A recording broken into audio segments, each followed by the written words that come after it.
Hey y'all, this is Anthony Brownlee, author and scriptwriter, and you have been listening to Elm Street Radio.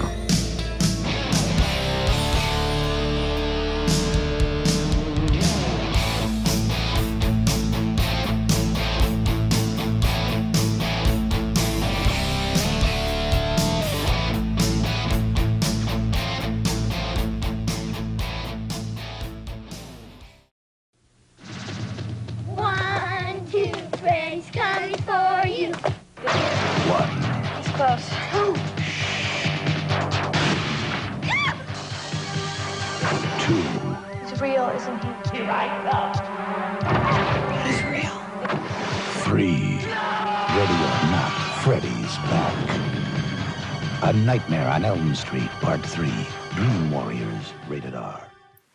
Hello there, Elm Street fans, and welcome to this week's edition of Elm Street Radio. I am Diandra. And I am Paige. And we're super psyched about this week. We're going to be talking about the Dream Warriors original script from 1986. But before we get into that, and before we introduce our special guest, in Elm Street news, Toy Newkirk was added to the lineup for Flashback Weekend in Chicago, taking place in August, which is pretty darn awesome because she's a super rare guest. That's so awesome. I'm so excited for her to start doing the con circuit again. I know that, we see a lot of amazing Elm Street people, but there's so many rare people that we get to see, and I think it's awesome that they added her. Me too. I really want to have her on sometime. And I know last week we talked about having Ashley talk to her. And I think that's really funny that actually she just got added because I think Ashley's a good luck charm. So we'll have her on more often. And then every time she's on, Toy will get added to a convention lineup. Right, exactly. That's what's going to happen. We want her to get added to a convention. We're like, Ashley, just come on and talk about her subject. Exactly. All right. So let's start getting into our discussion today. We have a very special guest, our dear friend, super big Nightmare on Elm Street fan and author, Anthony Brownlee. Anthony, how you doing? Doing good. What's up, Nightmare lovers? Hey, how are you? He's just cool as a cucumber coming on here. So, as I mentioned, we're going to be talking about that original Dream Warrior script, which was the first draft written in June of 1986 by Wes Craven and Bruce Wagner. Has similarities to the Dream Warriors we know and love, but a heck of a lot of differences. What are your guys' first impressions after you read that? And I know you've read it several times, but what do you think of that original script? You know, in preparation for this interview, I went back and reread the script today, and I really never realized until rereading it today how many similarities it has to other Nightmare films that came after Dream Warriors, such as Kristen's mom being named Alice and her driving a Volkswagen Rabbit convertible at the end. I really realized there was a lot of similarities, even down to that opening scene where Nancy's projected off of the earth and, Freddy's being reborn, so to speak, like they did in Nightmare 5. I just thought, wow, they took so much from Wes's script for the other films. And I don't know if it was intentional or not, but it just was crazy to see that. Yeah, I totally agree with Paige. Once I reread it again, I couldn't believe that I hadn't remembered some of those similarities. Because the first time I actually read the original script was probably back in 2005 when I was still in college. So it was just kind of real fresh and new at that point, because it's wow, I didn't even know there was an original script. I was just so used to the theatrical version, and I instantly just fell in love with it. I mean, it was just so West and, just so dark. And, I thought it was cool, to see the fact that, Kristen was able to, be at the asylum and then, leave and go to school. And, you see, what her outside life was like. And, her parents were just, very, I don't know, they just seemed like they didn't care about her at all. Just like the stuff that she was going through. And it was real, and it kind of reflected back a little bit on, like some of the things I saw in the documentary, the Never Sleep Again doc, of just how Heather had mentioned about just how tawdry like the parents acted, and how Wes was trying to show that the parents just kind of failed at what they were doing in their attempt to, kind of, I don't know, understand their children, but kind of not understand their children. I thought it was I just thought that script it just had such a good dynamic to it, and it was just mostly just how it was just so dark. That's what I just mostly loved about it. It is really, really, really dark, and I'm with you both on seeing those similarities. Even to the first movie, we've got Kristen going into like her own little sleep clinic there. We've got Nancy turning her back on Freddie with Kristen. I mean, it's like a lot of repetition, even from the first movie, that appears in that script, and we'll probably talk about it a lot considering the three of us are such big Nancy fans. But Nancy is a super huge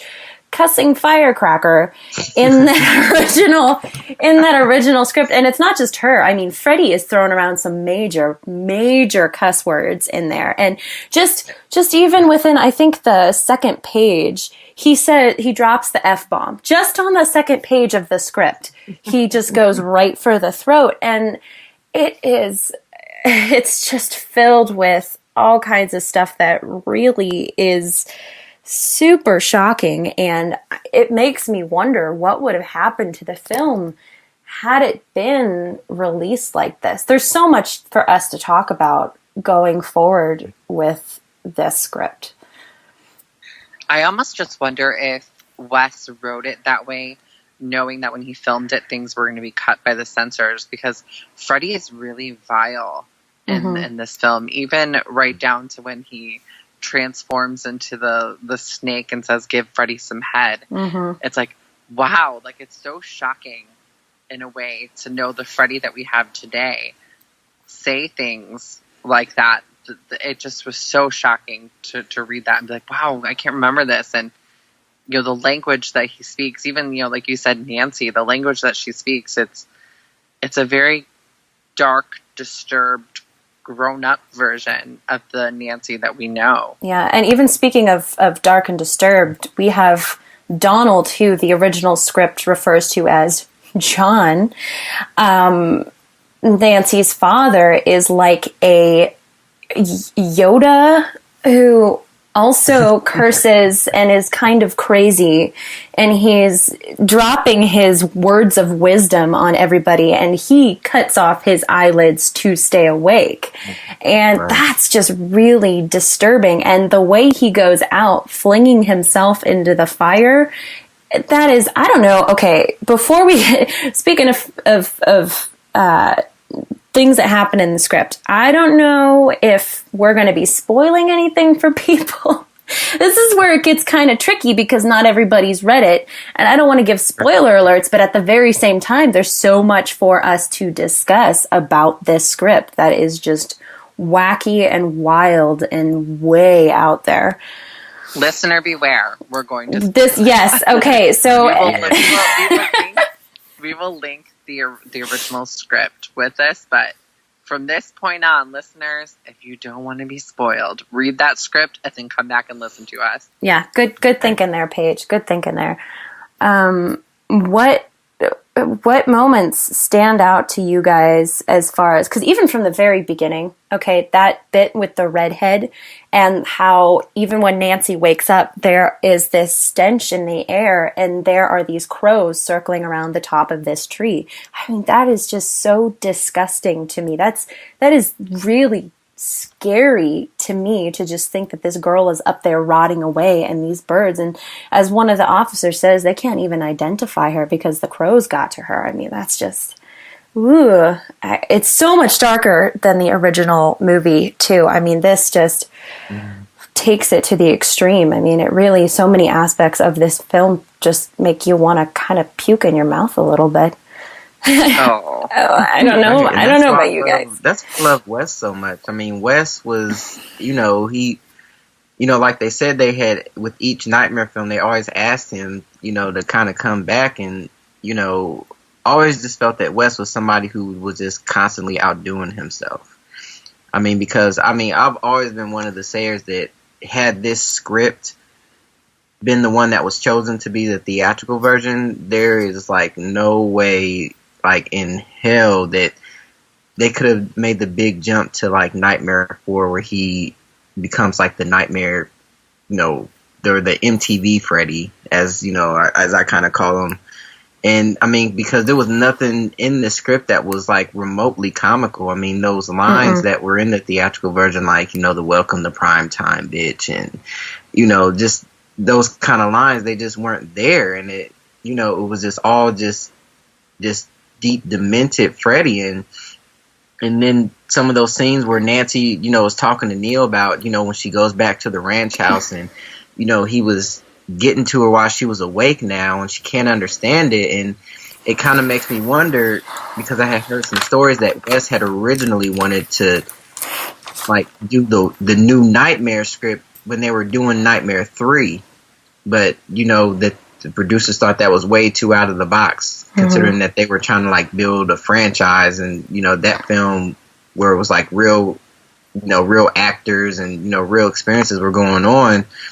So it kind of made me think, like, so was Wes trying to put some of that into it, that, he's getting to her while she's awake. Like, that's the tagline for New Nightmares, this time staying awake won't save you. And so, like, I was really fascinated by some of those scenes. And then considering that, this wasn't New Nightmare, this was Nightmare 3. So those are some, especially that scene, that scene, like, really stuck out to me. Had this been made that soon, I'm glad that New Nightmare was made when it was, because it was 10 years later. But had this been happened right then and there, I feel like it just would have been too soon, because we didn't have the huge impact. Because one of the big things about New Nightmare is that I think that Freddy, as this creature stalking the people who made the movies, is symbolic of being followed by this giant. It's like being typecast. You're so well known for this one thing, it just follows you, and it kind of torments you when you're trying to live your life, because people go out there and they probably try and get roles and everything, and someone will say, oh, you played this kind of character, this is where people know and they're going to want you. And I think that's partially really detrimental, and it doesn't necessarily kill the person, but it could potentially kill their career depending on how things go forward, But that's a whole other discussion for another day. But let's talk a little bit about some of the differences in the characters. So now Neil is Neil Guinness, still a doctor. Dr. Madalena is Dr. Sims. Taryn is black. Kincaid, I don't really think. Will is Laredo with his handsomeness and his long flowy hair. Pretty much the same. Right. But yeah, there are definitely a lot of differences in the characters themselves. Right, and Philip is like 13, I think it said, like 13 years old, and Jennifer's 14. Yeah. It's kind of crazy to imagine like that puppet scene happening to a 13-year-old. I think what he was trying to do was trying to portray it as like a true, total different age gap. I think he wanted to maybe open it up to your eyes that like it's not just the normal 16, 17, 18-year-olds that are this happening to. I think he wanted to really create fear that like your child can die. I think that when I read that, I thought of it like a 13-year-old. And when you think of a 13-year-old, you think, wow, that's so young. And seeing that on screen and seeing Freddy do that, I think would just be ultimately so terrifying. I think that's why even in, to reference Nightmare on Elm Street 2, that scene where Jesse's little sister's jump roping in the bedroom, knowing that Freddy's even taunting her, is kind of a little unsettling. So I think that that's kind of what he was going for. He wanted it to be an unsettling factor in the film, is that they're young. Because kids are... Before he died, he was a child killer. Yeah. Like, he killed children. We didn't see that, but we knew about it. to a certain extent, I almost feel like 13 is pretty much the lowest you can get, because had there been a lot more, had it been like an 8-year-old, a 7-year-old, 5-year-old, something like that, I think there would have been a huge uproar over someone that young. So I feel like the 13 age range, 14 was kind of the low end of the spectrum of really pushing who Freddy could kill on screen back in the 80s, which is really interesting considering how graphic the film is in itself. But I guess that's enough. It kind of goes back to the point that we mentioned earlier about Wes wanted to push the envelope and he knew things were going to get censored. But if you look at this film as a whole, like, what would have been left of it had the censors gone in? It's just like one giant bleep, honestly. I might have an unpopular opinion about this. Yeah. But I'm kind of glad we didn't get the film that Wes originally intended. I wish that there would have been more elements of his script in there. Like, I like how it's Nancy that's walking up to the house and seeing the children and the jump rope song. And I like how it really was, Nancy centered, as to where most of Nancy's stuff got flipped and it was Kristen in the Dream Warriors one.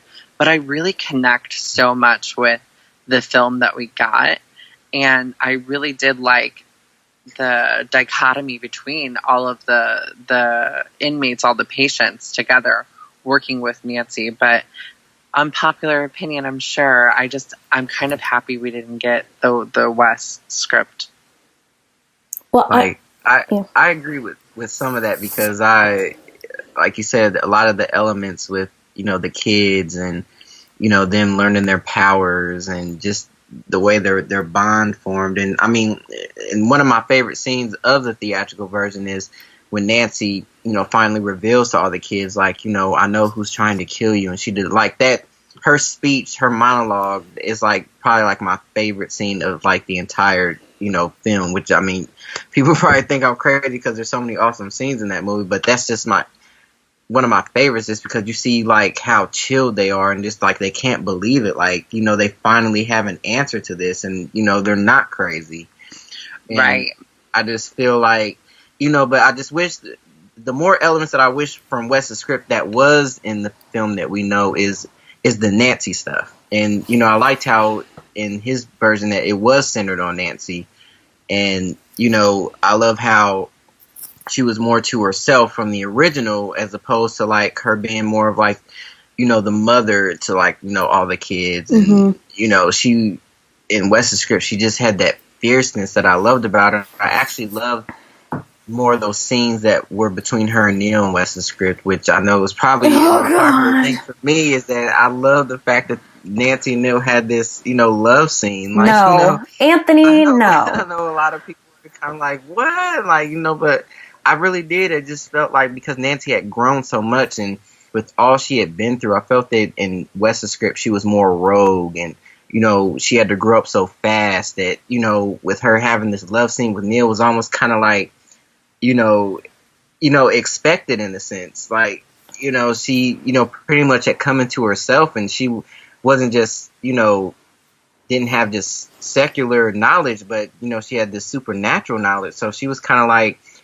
this expert on both ends. And, I just really love that deep, kind of like deep and dark, that he made with her. Like, it was this, I felt it was, especially with being Nancy from part one, I thought it was a natural leap. I mean, she's a 22-year-old woman, and not just a woman, a human. I mean, human have needs. And, so Nancy was aware of Freddy, and she's not only an expert in Freddy Krueger, she's also a sexpert in.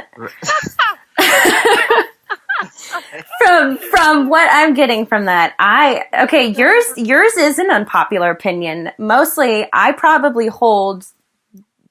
could probably speak for everybody ever. Firmly believe this, that yours is an unpopular opinion, Anthony.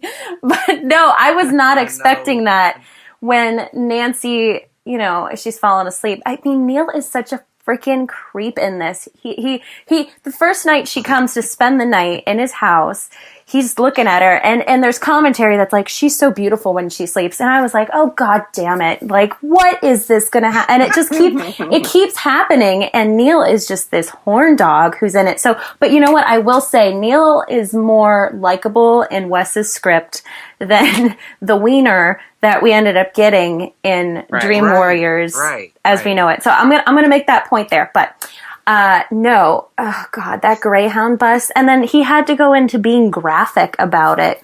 It was like Nancy whimpers. And I was like, ugh, no, censored. I loved it. I think, like, for us, the reason why we have a hard time with it is because we're envisioning Neil from Dream Warriors, who's obviously older. And in Wes's script, he's really only in his 20s. You know, he's almost like fresh out of grad school himself, you know? So, like, I think that's why it's hard, you know? But in Nancy's story in Wes's script is kind of really sad if you think about it, because in part 1, she was this good girl in school, and it's almost like you could tell she was focused on her education, and then it's like in part 3 in Wes's script, she was kind of like raised by the streets. Like, she was this like street girl now. Street Nancy. And she kind of had to become street smart or Freddie smart, you know, Elm Street smart. But I think that's the change in her, and we just didn't get that in the Dream Warriors. We didn't get to see the progression and how she became who she was. And I think that's why it's always been a question for everybody, like, how the hell did Nancy get to this point? But when you read Wes's original script, you know, you initially kind of see a little bit more of how she got to the point that she's at. Yeah, and speaking of Nancy, the end. This is really jumping the gun here, but since we're on the subject, I think we can all agree that the end is true to the character of Nancy. She's not like, Daddy, and then she goes and hugs him, and it's all mushy and soft, and she doesn't suspect anything. Hello, Nancy, do you not remember what happened in your life? Okay, thank you. And how Nancy has this shard of metal, and she's like, oh, Daddy, and then she stabs him, and then Freddie comes with his razor blade glove, and they do this, like, tango of death, and they go down, and Nancy, you know, knows it's Freddie. She freaking knows it's Freddie this whole time, and without a doubt, you know, she's more experienced at her age. She's seen some ish, and she would have known. And then at the very, very end, when we get the nice little comforting notion that Kristen did dream, or rather, in this case, Kirsten did dream Nancy into the beautiful dream, and that Neil is kind of an asshole because he's rushing Kirsten out so that he can go see Nancy, but you know that Nancy is alive within the beautiful dream, which is a comforting notion. And anybody who knows the comics knows that it's true. And guys, we all know what happened to Nancy afterwards because we freaking made a movie on it. But exactly. but it's still, there's still that little element that's missing. Like, God, I wish it had been in the actual film itself. But that's what we're here for. We're here to preach the word of Nightmare to everybody who maybe doesn't know. Right, because even before I had even read the original script, I had always felt that it was not a satisfying ending for Nancy, because I was like, she was so much stronger than this, and to just be fooled like that, like, it just didn't work for me. I'm like, there's no way. I mean, it's like, you know, Wes had written her so strongly, and you just see her progression in the original film, and like, you know, it's just natural that she would pick up on these things, especially like, you know, as Paige was saying, she'd be, you know, kind of like, you know, raised in the streets in a sense, like, you know, the Elm Street, like, you know, she would, all this would like be, you know, would be in her mind. So it's like, to see her just fall so, you know, easily. I mean, it's almost like how, you know, the last of the Elm Street children were killed off so easily in Nightmare 4, and it's like, it doesn't quite work. Yeah. Well, I don't know what film. I don't know what film you guys are watching when you watch Dream Warriors, because at the end, when I watch it, you know, Nancy and them are all in the hallway, and Joey screams and Freddie's gone, and then it ends to me, and then her and Neil adopt a bunch of children, and they live happily ever after. So, not what. I Not with that, Neil Page. Not with that, Neil. I burst through the screen at the very end and say, no, it's forbidden. And then their relationship ends, and Nancy goes on to find herself a real good match. Then again, in my eyes, and I think this is partially why that Greyhound scene makes my skin crawl, is because nobody's ever good enough for Nancy Thompson. That's right. In my humble opinion. You sound like the typical dad. I got my shotgun over here, Neil.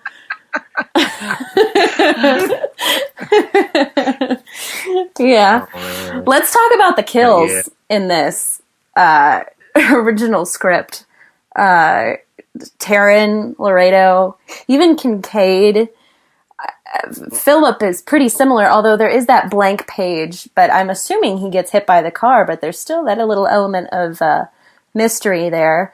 And right. I was weird about that. Like, why that page was like blank. Yeah, Jennifer's still pretty much the same. I'm actually glad we got Welcome to Primetime, Bitch, because that dialogue was just it was a mouthful, I think. But that was all Robert. Robert changing the dialogue. Mm-hmm. So I almost wonder if we would have had the film that Wes would have had if Robert would have felt comfortable saying those things and kind of taking on that role.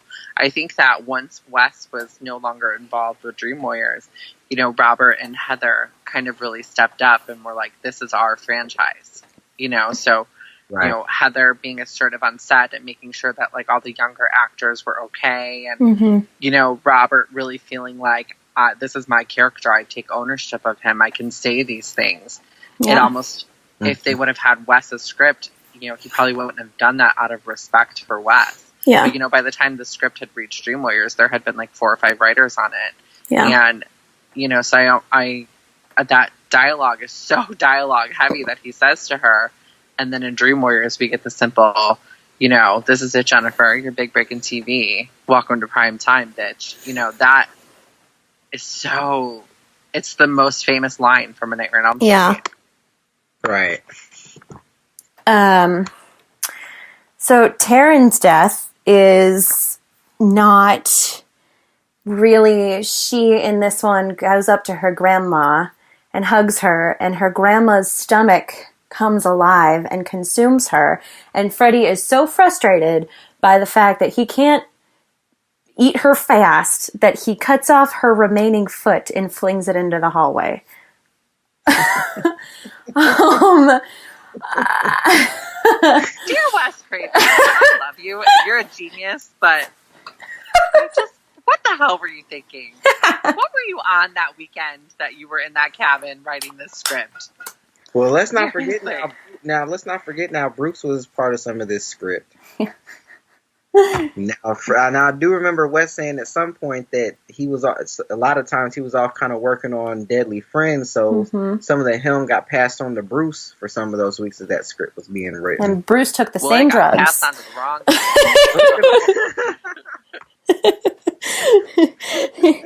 And then we've got Laredo, who literally gets screwed with that drill. We have Kincaid, who gets impaled through the wall, and then his body slides clean off. And then Dr. Sims dies because Freddy turns into a crocodile head. I mean, can you imagine watching this in the theater and seeing all these deaths? I'd have been like, whoa!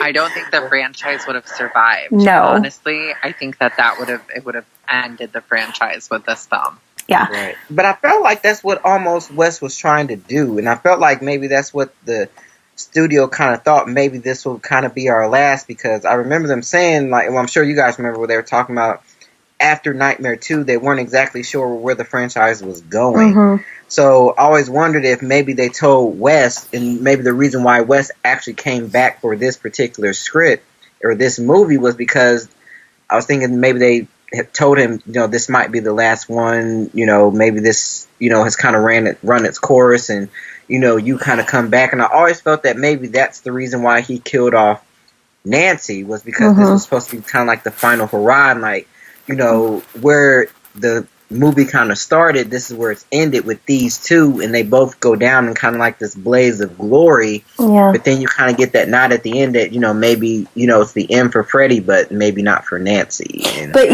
but there's that. Freddie is there at the end, because just like in the Dream Warriors, we have in that ranch house that Joey made perfectly instead of Kristen.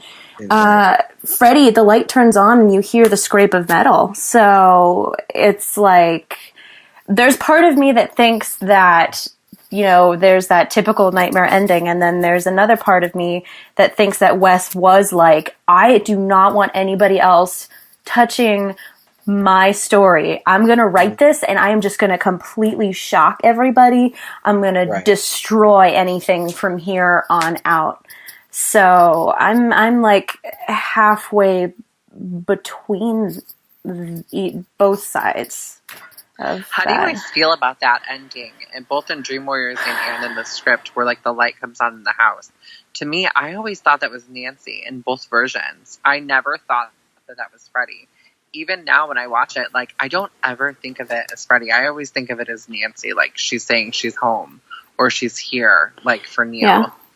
Oh, wow. I actually never thought about it that way, but that's actually like a really cool possibility. That's what I contemplated, that the light goes on at the end and it shows on the Malaysian dream doll, which I think leans in the movie. In the original script, to me, it seems like it is Freddie because of the scraping and because it happens in his house. But in the film that we have, it is potentially Nancy, because even though every nightmare has some sort of Freddie's still alive, that one with the house shining on the Malaysian dream doll, it's almost like she is watching over Neil, but at the very, and it's funny because a lot of people will watch it and go, it's on the wrong house, it's on the wrong room, the light's coming from the wrong room. And it's like, well, if you're looking at it from a filmmaking perspective, had it been done the other way, it just visually would not have looked right. So it had to come through Marge's room. So there's that. But it does seem like it's more so Nancy in the Dream Warriors film, but knowing how Nightmare typically is, it should logically be a little, Freddy's not dead yet. But I like to believe it's Nancy. I'm with you there, Paige.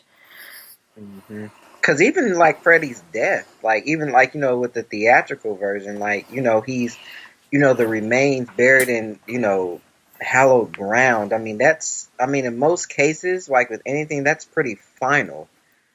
I mean, you know what I mean? Like, not even I just did like love that story, element. And so that's why I always felt like this could have potentially, if it hadn't done well, I guess in a sense, or they decided not to do any more films, like part 3 was almost like, in a sense, a satisfying, concrete, he's done ending. But then obviously, like, then, money talks and, more sequels get made. But I've always felt that way. I always felt like Dream Warriors could have been like almost like the end, just because of just the elements of, bringing Nancy back and, but I always look more towards Wes's original script, just because it just felt like, we were getting deeper, more into the Nancy story and seeing more of her. And then, like, she's finally kind of, put to rest in a sense. And I don't know. Did you guys ever feel that way about it? Like, it felt like it could have almost been like the end had they not done any more. Like, some series kind of end like, this could have potentially been the last one and it would kind of end like on a sour note. Right. I agree. I think that it could have been the Dream Warriors that we got now. I feel like that could have ended the series, and I definitely feel like Wes's script could have ended the series. I also feel like when they did the Dream Master, they could have done so much more that would have involved Dream Warriors. Where was Neil? We could have seen Nancy in the beautiful dream. Why did Kristen, Kincaid, and Joey have to get killed so soon? So for me, definitely Dream Warriors could have been the end of it for me, and I would have totally been happy and fine. I love the other films, but I definitely feel like 3 could have just ended the series. And then, years later we could have had Wes Craven's New Nightmare and all would have been good. Yeah. Right, and because I've always felt like New Nightmare, well, obviously, Freddy's Dead was like the end, but then I always felt like New Nightmare was like the close of the book.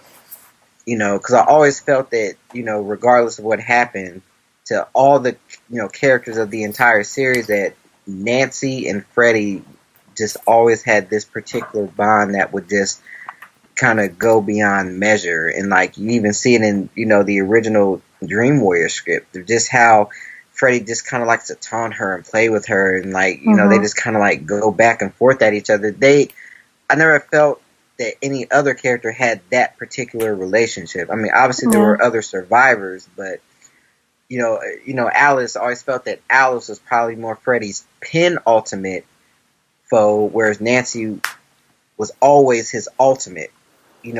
Regardless, Heather Langenkamp, the actress, or Nancy, she was always his ultimate, no matter what or how it ended. Yeah, and I agree. I love Alice, and she is the Dream Master, but she's more like a ninja or an assassin or a general in an army, even though in the Dream Warrior script that John refers to Nancy as the general and then her warriors, which makes me chuckle because I think that's so cheesy. But Nancy is so much more. That's why I love the comic rendition of what happens to her, is because she becomes the equal to Freddy.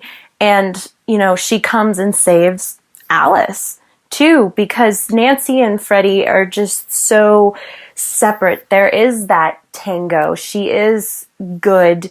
She stood up to him. She fights him.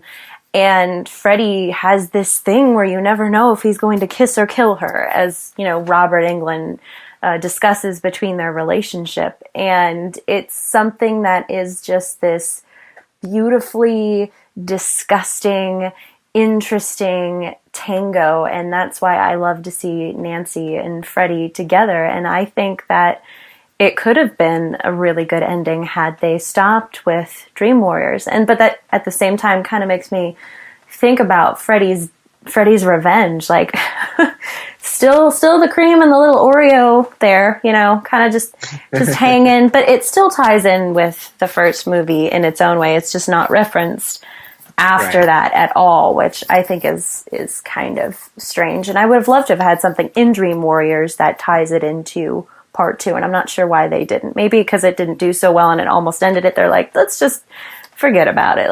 Let's keep going. In my head growing up, I always, even to this day, still stand firmly when Neil says they lost a kid a few months back to Fairview for cutting off his own eyelids. To me, I always thought that was Jesse. Even as a child, being self-aware of, 10 years old and watching Nightmare 2, realizing, that's Jesse. Like, I always in my head thought that kid was Jesse, and I always thought that maybe that was their nod of tying it in. I wish they would have gave him a name. I wish they would have said his name was Jesse, because then that would have been the ultimate, fan freak out nod. They didn't think about these things in the 80s. They didn't think about how we can really tie all of this together and what the real fanfare would be, the Easter eggs and stuff like that. Because had they thought about that, they probably would have tied in some stuff from Nightmare 2, or maybe had like Lisa walking in the halls or something, because she was deranged from her experience that she witnessed. But I do agree. I think that they should have tied some stuff in, but because they probably had that kid was Jesse. Yeah, they probably had, back then still no idea, even as it started to grow, that people would watch these movies so much, because there wasn't really anything to continuously watch it on. So nobody could go back and watch it and nitpick and know the movie by heart and mix up all these differences. And now it's funny, and I think a lot of movies think more deeply about that, but at the very same time, there's all these big budgets and they probably really don't care that much. But I think that there are some missed opportunities and differences that I really like in the original Dream Warrior script that should have made their way into Dream Warriors that we got. So if you both had to take elements from the Wes Craven script and the film and made your own Dream Warriors movie, combining them, because we have things we like and we don't like, what would your version of Dream Warriors look like? I would keep the original opening of Wes's Dream Warriors, where the girl's hanging in the tree and Nancy's having this dream and she's discovered, by Neil and, her car, and where she's walking up to the house. I would have flipped it back to making it about Nancy. And I liked the Dream Warriors that we got. I liked the dichotomy with all the people. I liked the patients who survived. I loved the dream sequences in Dream Warriors, from Taryn's death, the Let's Get High, and from Will's death. And I loved a lot of that stuff. I wish that there just would have been more of the Nancy and Wes's script in Dream Warriors. And I love how instead of the ranch style house, they incorporated Nancy's house. Mm-hmm. And they incorporated that element with her when she walks into Kristen's room. They pretty much cut the same dialogue from both scripts with the mom. And she walks into Kristen's room and sees her house. I love that. I love that whole thing between her and Kristen when she says, "I used to live in this house." Mm-hmm. And Nancy says my favorite line in any Nightmare on Elm Street film. She says it in Dream Warriors, and she tells the group of kids, in your dreams you have the power to be anything. And to me, that has always stuck with me my entire life. And so mm-hmm. I love that they incorporated that in the new film as opposed to what Wes would have wanted. And then the showdown. I wish the showdown would have stayed and Nancy would have gone out like the warrior she is. Mm-hmm. Yeah, I agree with Paige about, pretty much the same stuff. Like, obviously I wish it was more on the Nancy story. And actually, just kind of like the idea of her being, Neil's assistant. Maybe she hadn't gone to school and, but she's so knowledgeable in this, whole dream scope that, she doesn't need a degree to tell her what's going on because she's been through it and she knows it. And, that's what I liked about Neil in this. He recognized it really fast. I mean, because, what kind of a doctor in this stage would just kind of bring somebody he just met on the side of the road and say, I kind of want you to be with me when I, talk to these kids. You kind of know what's going on. That doesn't really happen, but he could, sense that about her. And, I wish a lot of those elements had stayed in. And then, but Paige said, I love the differences between the kids, and you really got to, know the kids and understand them. And, this isn't just about, one child, battling, Freddie. It's, this group, and you get to see how each one deals with it in their, own separate ways. Philip makes these clay dolls, and, Will kind of lives out in this fantasy world, and Jennifer burns herself. It's just, how they're handling it. And I just thought those elements were some of the best elements, because I feel like any teenager could really identify with, with one of those characters. And, especially in the 80s, the 80s was such, so big on that, with just being so, diving into that teenage world, that I just felt that, it was easy to latch onto. And of course, the end scene, the battling between Freddie and Nancy, that. I mean, it just has epic, written all over it, because that's, something you don't typically see with, I guess, the slasher film, if you will. It's not that intimate. It's usually more if maybe, the heroine or, find a girl, shoots him or stabs him, blows him up in a house or something, and she's just kind of out of danger. But Nancy and Freddie are right in each other's space. It's this, their final kind of hurrah together. And like I said, it's very intimate, and that's what I always liked about their relationship. It was very intimate. Mm-hmm. So those elements I wish had really stayed in, because I really don't agree that. I mean, they say that. It was said that, in the documentary that, complete credit for what happened to Nightmare 3 belongs solely pretty much to Chuck Russell and Frank Darabont. I really don't think that that's very true. Obviously, when they rewrote the script, they, had their own thing. I say, I give them credit for some things, but a lot of those, I would say the bulk of the ideas was from Wes's original script that they all you have to do is read the script. Yeah. Right. So to say that, to give them complete credit, I think it's kind of a little unfair. Like, Wes may have left the project, but, you took things from his script and put it in your script. I mean, you kind of made it your own in a sense, but, a lot of the elements are still from his script. Yeah. So... I am very much along the lines of still keeping Nancy more so in it. I actually kind of am leaning towards, I like that it surrounds her. Maybe if it started with Kristen, maybe there could have been a link between Nancy and Kristen, even though I love the way she comes in and does the Never Sleep Again. I love that in the film, but I wish that there could have been that flip, and then when Nancy comes in, she really takes control. I would have liked to have seen the feistiness more. I would have liked to have seen more of Nancy using her head and using some street smarts, but at the very same time, I actually really like Nancy having gone to school for it, because Nancy had to find a way, if nobody was going to listen to her, she had to find a way to get them to listen, and there's no better way to do that than to be a grad school superstar, because you stand out. She works hard, and that was pretty much the only way she could get into that hospital, because I really feel like having somebody who's just an assistant get that close to the kids is a little iffy. But knowing Nancy and how she was book smart and how she was determined, thinking about how she buckled down and went to school and said, I'm going to figure this out as much as I possibly can for the kids, go back fully equipped and try to help them however I can. I also would like it that Donald did not go and turn crazy and go after Freddie. I like that he just basically got extremely demoted and drunk, and he did not deal with anything, because I love that tragic relationship, not Nancy going on a wild goose chase for her crazy father. I love that she stuck to her own and she did as much as she possibly could.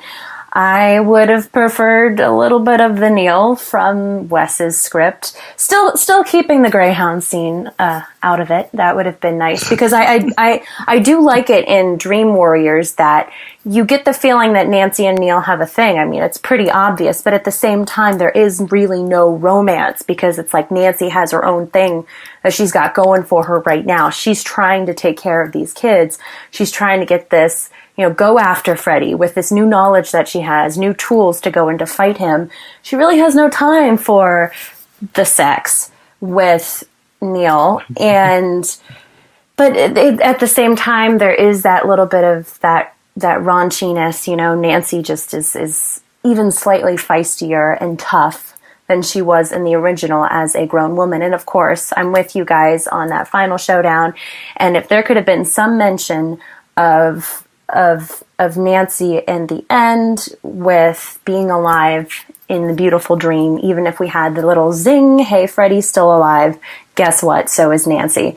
And of course, the relationship between the kids, I think, is very genuine. They're not going around being like, we're going to beat his ass. We're going to beat his ass. I mean, they have those elements, but it's still very, very juvenile at the same time, the way they deal with the situation and with each other. And their powers are more prominent in the film than they are, I think, in the script that Wes had wrote. So that would be my version of Dream Warriors. It's an amazing version. I think that just showing three hardcore fans, the differences in what we would keep and what we would take away, it would be like the ultimate Dream Warriors film. I feel like we hold this franchise so dear to our hearts, and we hold Wes so dear to our hearts. But I still love even the Dream Warriors that we got, and I'm perfectly okay with the Dream Warriors that we got, except for the ending, because Nancy goes off and adopts a million children. That's my ending. I'm sticking to this ending, guys. I turn it off every time. Yep. I can't finish it. Yeah, it's over. Oh, that's right. There you go. It's over. Nancy's right. Everybody pack up. Time to leave. Movie's over. Pop in a Nightmare 4. What do you guys think how the series would have been had Wes kept Nancy alive? Like, could you imagine her being in like either like part 4, part 5, or part 6? I mean, I feel like, and I only feel this way now after doing a ton of research for like our film and doing a lot of things for that where we were writing specific things. I feel that it was right that Nancy's character passed away. I feel like if she would have lived, I don't feel like it would have done her character some justice, even though her death in Dream Warriors didn't do it justice. But if Wes would have kept her alive, I just don't feel like the story would have been complete. And I think that's why he killed her off, was because the story then just felt complete. And I feel the same way, honestly. And I think if Nancy had a choice to choose, knowing that she'd gone to school and tried to equip herself with tools to come back to help the kids, and she dedicated her life to help the kids, I think in death, Nancy has everything she needs, because now she can gather up the energy to be on Freddy's level and to protect kids and dreamers on a mass scale. So Nancy's purpose is accomplished in her death. And it's like in Batman, you either die a hero or you live long enough to see yourself become the villain. And one way or another, Nancy's character would have been diluted. So I think it was fitting that Nancy did die. And then in the end, we got the beautiful dream. Yes, we did. I think that Nancy lived long enough to meet the person that was going to fulfill her destiny, which was Kristen. I think that she knew after meeting Kristen, I can go down in a blaze of glory in this fight because Kristen is going to set me up to fight Freddy in the real battle. She's the light to his dark. And I think that is the important thing, is that I'm gonna dream you into a beautiful dream forever and ever. And that's what she does. And now Nancy is the gatekeeper, and I almost feel like in Nightmare 4, when he tells Alice, I've been guarding my gate for a long time, bitch.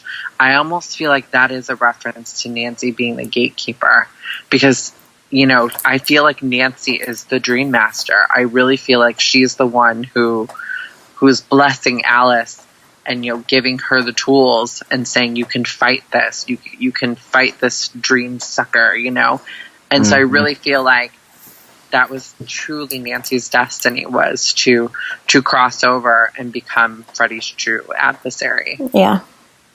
Yeah. Wow. And on that note, I think it is perfect to wrap up this episode of Elm Street Radio.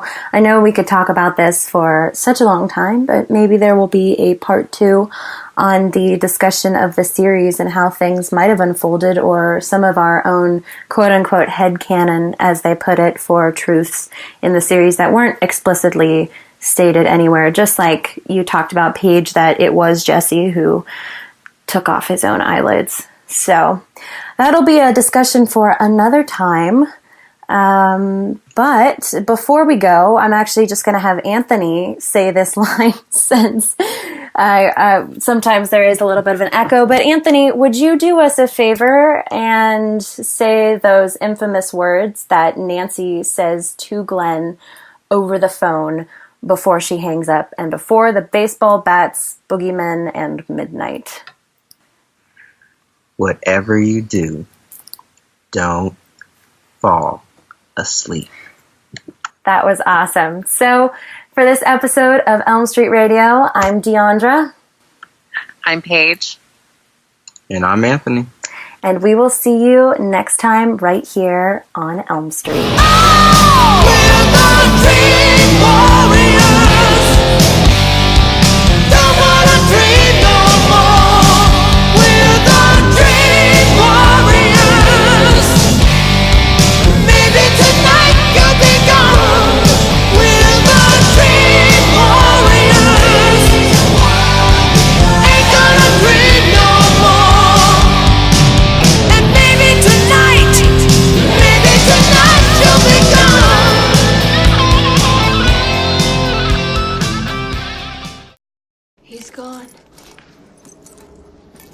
It's over.